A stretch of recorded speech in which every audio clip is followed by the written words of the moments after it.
Fictional evil leaders are everywhere in movies and shows. But real history, it's often worse.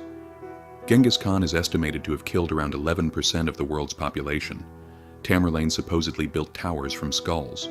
Qin Shi Huang burned books and buried scholars alive. So what about Rome? Were there truly bad emperors? Yes. And the first name that comes up is Nero, Emperor Nero, the man who supposedly burned Rome in 64 AD and played music while watching it happen. But is that actually true? Nero was born in 37 AD as Lucius Domitius Ahenobarbus. His father died when he was very young, and his inheritance was taken by Emperor Caligula. At 13, he was adopted by his mother, Agrippina, and Emperor Claudius. Agrippina was known as ruthless and ambitious. Some even believed she poisoned Claudius to put Nero on the throne. At just 17, Nero became emperor. Here's the surprising part. Early on, he was popular. He was young, charismatic, and loved the arts. Some even described him as generous. But things changed quickly. His relationship with his mother collapsed, and eventually, he had her killed. Possibly because he believed she was plotting against him.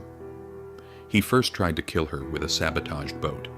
When that failed, he sent assassins, and many people actually supported him for it. Nero later married Octavia, but the marriage failed. She couldn't give him an heir, and he lost interest. He began an affair with Poppaea Sabina, divorced Octavia, and exiled her. The public loved Octavia. Protests erupted. Nero briefly considered taking her back, but instead he had her executed. Then came disaster.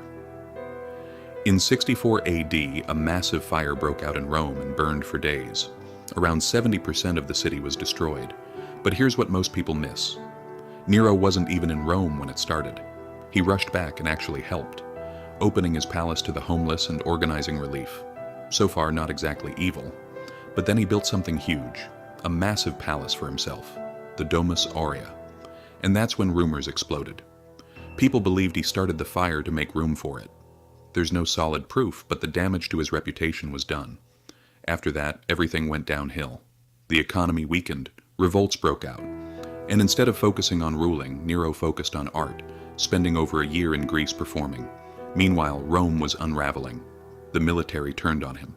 The Senate declared him an enemy of the state. Nero tried to escape, but when he realized he'd be captured, he took his own life in 68 AD. He was just 30. His final words, "What an artist dies in me." After his death, Rome fell into chaos, the year of the 4 emperors. So what's the truth? Was Nero really a cruel tyrant, or just a failed ruler who cared more about art than power? Modern historians question many of the stories about him. The idea that he played music while Rome burned is almost certainly false. He wasn't even there, and instruments like the violin didn't exist yet. Yes, he did terrible things, but he was also supported by many ordinary people. Maybe the real problem was simple. Nero didn't want to be emperor. He wanted to be an artist.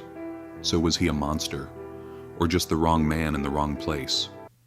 That question is still debated, and maybe it always will be.